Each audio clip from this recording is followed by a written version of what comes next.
ते वासुदेवाय मोहे लगी श्याम संग प्रीत, ये दुनिया क्या जाने। मोहे लगी श्याम संग प्रीत, ये दुनिया क्या जाने। मुझे मिल गया मन का मीत, ये दुनिया क्या जाने। क्या जाने कोई क्या जाने, मेरी लगी श्याम संग प्रीत, ये दुनिया क्या जाने।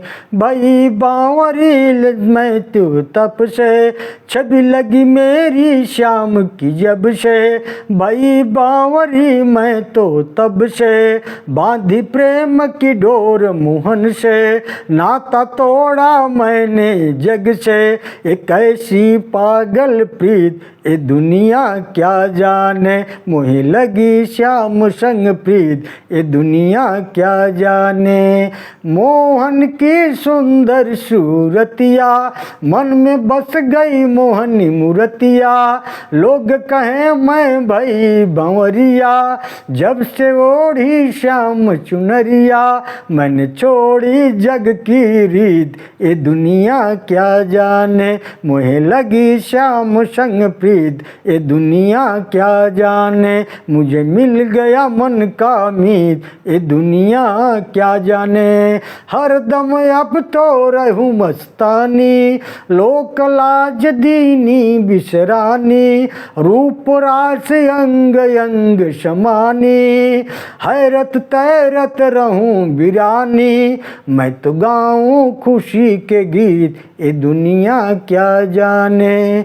मोहे लगी श्याम संग प्रीत, ये दुनिया क्या जाने। मुझे मिल गया मन का मीत, ये दुनिया क्या जाने।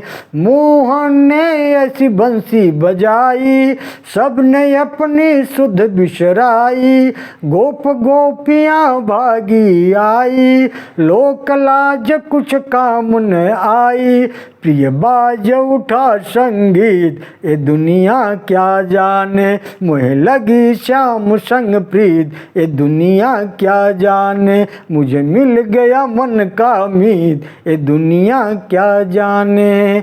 भूल गई कहीं आना जाना, जग सारा लागे बेगाना। अब तो केवल श्याम को पाना, रूठ जाए तो उन्हें मनाना। अब होगी प्यार की जीत, ये दुनिया क्या जाने। मोहे लगी श्याम संग प्रीत, ये दुनिया क्या जाने। मुझे मिल गया मन का मीत, ये दुनिया क्या जाने। मोहे लगी श्याम संग प्रीत, ये दुनिया क्या जाने। हरि ओम ओम नमो भगवते वासुदेवाय।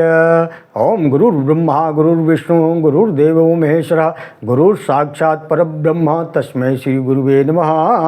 गजाननं भूतगणादिसेवितं कपित्थजम्बूफलचारुभक्षणं, उमासुतं शोकविनाशकारकं नमामि विघ्नेश्वरपादपङ्कजं। मनोजवं मारुतुल्यवेगं जितेन्द्रियं बुद्धिमतां वरिष्ठं, वातात्मजं वानरयूथमुख्यं श्रीरामदूतं शरणं प्रपद्ये।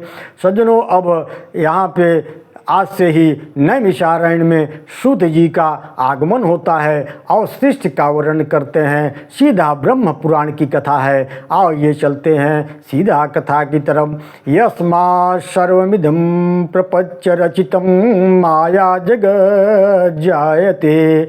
यस्मिन् यान्ति चात समये, कल्पानुकल्पे मुनः। यं साध्याया मुनयः प्रपंचरहितं, विदन्ति मोक्षं ध्रुवम्। ते वन्दे पुरुषोत्तमाख्यममलं, नित्यं विभो निश्चलं। यं ध्यायन्ति बुधा समाधिसमये, शुद्धं वियत्सन्निभं। नित्यानन्दमयं प्रसन्नममलं, सर्वेश्वरं निर्गुणं। व्यक्ताव्यक्तपरं प्रपञ्चरहितं, ध्यानैकगम्यं विभुं। तं संसारविनाशहेतुम् अजरं, वन्दे हरिं मुक्तिदम्। पूर्व काल की बात है। परम पूर्णमय नैमिषारण्य क्षेत्र में बड़ा मनोहर स्थान में बहुत से मुनि एकत्रित हुए थे। नैमिषारण्यवासी मुनियों का 12 वर्षों तक चालू रहने वाला यज्ञ प्रारंभ हो रहा था। उस यज्ञ में सम्मिलित होने के लिए बहुत से मुनि और ऋषि, ब्राह्मण तथा अन्य स्थानों से ब्रह्मर्षियों ने उन सब का यथा योग सत्कार किया। ऋत्विजों की सहित सब लोग बैठ गए। तर परम बुद्धिमान लोमहर्षण सूत जी वहाँ पधारे। उन्हें देख करके सबके बड़ी प्रसन्नता हुई। उन सब ने उनका हर्षण जी को देख करके सभी मुनियों ने बड़ी प्रसन्नता हुई। उन सब ने उनका यथावत सत्कार किया। पूज्य सूत जी भी उनके प्रति आदर का भाव प्रकट करके आसन पर विराजमान हुए। उस समय ब्राह्मण सूत जी के साथ वार्तालाप करने लगे। सब ने व्यास जी के शिष्य लोमहर्षण जी से अपना संदेह प्रकट किया। मुनि बोले, हे साधु शिरोमणि, आप पुराण, तंत्र, 6 शास्त्र, इतिहास, देवताओं दैत्यों के जन्म, कर्म और चरित्र सब जानते हैं। वेद शास्त्र, पुराण, महाभारत, मोक्ष शास्त्र में कोई भी ऐसी बात नहीं है जो आपको ज्ञात न हो। हे महामते, आप सर्वज्ञ हैं, अतः हम आपसे कुछ उत्तर न सुनना चाहते हैं। बताइए, यह समस्त जगत कैसे उत्पन्न हुआ? भविष्य में इसकी क्या दशा होगी? स्थावर जंगम स्वरूप संसार सृष्टि से पहले कहाँ लीन था, फिर कहाँ लीन हो गया? लोमहर्षण जी ने कहा, जो निर्विकार शुद्ध नित्य परमात्मा सर्वविजयी है, उन भगवान विष्णु को नमस्कार है। जो ब्रह्मा विष्णु स्वरूप से जगत की उत्पत्ति, पालन तथा संहार करने वाले हैं, जो भक्तों को संसार सागर से तारने वाले हैं, उन भगवान को प्रणाम है। जो एक होकर भी अनेक रूप धारण करते हैं, स्थूल सूक्ष्म जिनके ही स्वरूप हैं, जो अव्यक्त कारण, अव्यक्त कार्य, रूप तथा मोक्ष के हेतु हैं, उन भगवान विष्णु को नमस्कार है। जो अव्यय आदि अत्यंत सूक्ष्म विश्वेश्वर हैं, उन श्री हरि को, ब्रह्मा आदि देवताओं को मैं प्रणाम करता हूँ। तत्पश्चात इतिहास पुराणों के ज्ञाता, वेद वेदांगों को पारंगत, संपूर्ण शास्त्रों के तत्वज्ञ, पराशर नंदन भगवान व्यास जी को जो मेरे गुरुदेव हैं, उनको प्रणाम करके मैं वेद तुल्य पुराण ब्रह्म महापुराण का वर्णन करूँगा। पूर्व काल में दक्ष आदि श्रेष्ठ मुनियों के पूछने पर ब्रह्मा जी ने जो कथा सुनाई थी, वही पापनाशनी कथा मैं इस समय कहूँगा। मेरी वह कथा बहुत ही विचित्र, अनेक अर्थों वाली होगी। उसमें श्रुतियों के अर्थ का विस्तार होगा। जो इस कथा को, ब्रह्म पुराण के कथा को सदा अपने हृदय में धारण करेगा, निरंतर सुनेगा, वह अपनी वंश परंपरा को कायम रखते हुए स्वर्गलोक में प्रतिष्ठित होगा। जो नित्य कारणभूत अव्यक्त प्रकृति है, उसी को प्रधान कहते हैं। उसी से पुरुष ने इस विश्व का निर्माण किया। अमित तेजस्वी ब्रह्मा जी को ही पुरुष समझो। वे समस्त प्राणियों की सृष्टि करने वाले भगवान नारायण के आश्रित हैं। प्रकृति से महत्तत्व उत्पन्न हुआ, महत्तत्व से अहंकार, अहंकार से सूक्ष्म भूत उत्पन्न हुए। भूतों के जो भेद हैं, वे भी उन सूक्ष्म भूतों से ही प्रकट हुए हैं। यह सनातन सर्ग है। अंतरंतर स्वयंभू भगवान नारायण ने नाना प्रकार की प्रजा उत्पन्न करने की इच्छा से सबसे पहले जल की ही सृष्टि की। फिर जल में अपनी शक्ति का आधान किया। दूसरा जल का दूसरा नाम नार है, क्योंकि उसकी उत्पत्ति भगवान नर से हुई है। वह जल पूर्व काल में भगवान का अयन निवास स्थान हुआ था, इसलिए वे नारायण कहलाते हैं। भगवान ने जो जल में अपनी शक्ति का आधान किया, उससे एक सुवर्णमय अंड का प्रागट्य हुआ। उसी में ब्रह्मा जी उत्पन्न हुए। सुवर्ण के समान कांतिमान भगवान ब्रह्मा ने 1 वर्ष तक उस अंड में निवास करके 2 टुकड़े कर दिए और फिर एक टुकड़े से द्युलोक बनाया, दूसरे से भूलोक बनाया। उन दोनों के बीच में आकाश रखा और जल के ऊपर तैरती हुई पृथ्वी को स्थापित किया। फिर 10 दिशाएं निश्चित की, साथ ही काल, मन, वाणी, काम, क्रोध, रति की सृष्टि की और सृष्टि करने की इच्छा से ब्रह्मा जी ने 7 प्रजापतियों को अपने मन से उत्पन्न किया। मरीच, अत्रि, अंगिरा, पुलस्त्य, पुलह, क्रतु और वशिष्ठ।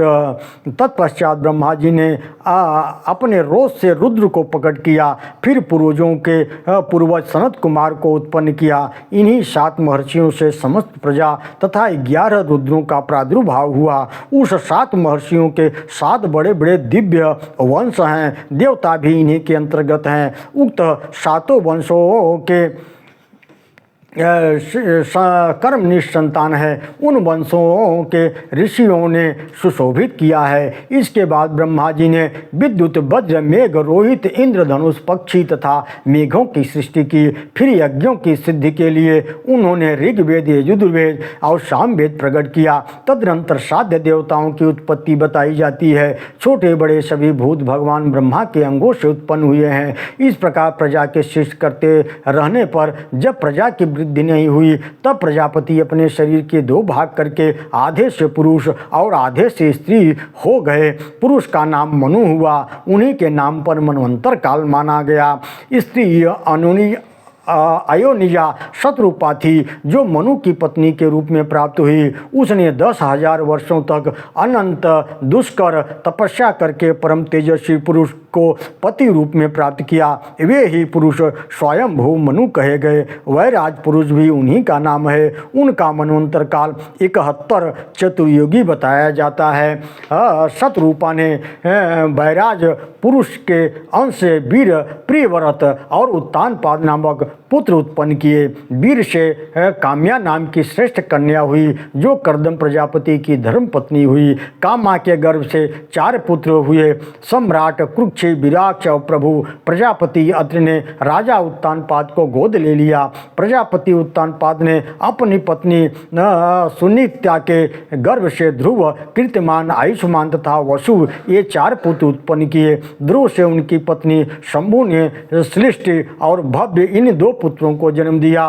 सृष्टि के उसकी पत्नी सुछाया के गर्भ से रिपु, रिपुंजय, वीर, ब्रिकल और ब्रिक तेजा ये 5 पुत्र उत्पन्न हुए। रिपु से बृहति और चक्षसु से नामक के तेजस्वी पुत्र को जन्म दिया। चक्षसु के उनकी पत्नी पुष्करणी से, जो महात्मा प्रजापति वीरण की कन्या थी, चाक्षसु मनु उत्पन्न हुए। चाक्षसु मनु से बैराज प्रजापति की कन्या नंगवला के गर्भ से 10 महाबली पुत्र हुए। कुत्सु, पुरु, शतद्रुम, तपस्वी, सत्यवाक, कवि, अग्निष्ठुम और आति रात्र,